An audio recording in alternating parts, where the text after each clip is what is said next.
आपको एक बात बोले, वृंदावन में मंगला से लेकर के शयन तक के दर्शनों में सबसे सुंदर और सबसे महत्वपूर्ण दर्शन कौन सा है? जो संध्या में मंदिर बंद हो जाते हैं उसके बाद जो खुलकर के प्रथम दर्शन होता है, वो दर्शन सबसे महत्वपूर्ण है। जैसे दोपहर में 12 बजे 1 बजे मंदिर बंद हो गए और ठाकुर जी के फिर दर्शन 4:30 5 बजे खुलते हैं, वो दर्शन जो है वो सबसे महत्व, वो गौधूली बेला का दर्शन है ठाकुर जी का। उस समय हमारे वृंदावन में भावना है कि लाला गैया चरा के आए हैं अभी अभी, और उस समय का दर्शन करने का इतना बड़ा महत्व है। कहते हैं कि जितने भी पाप हैं, ताप हैं, संताप हैं, जीवन में जितने भी आर्त हैं, उस समय के दर्शन सब मुक्त हो जाते हैं। क्यों?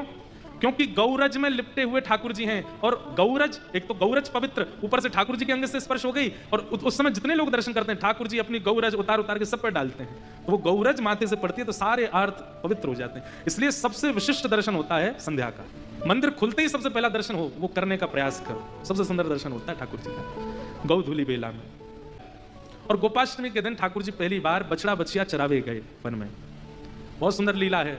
हमारे ब्रज में रसिया गाते हैं, मैया खोल दे केवड़िया, लाला आयो गाय चराए। ठाकुर जी गैया चराने गए,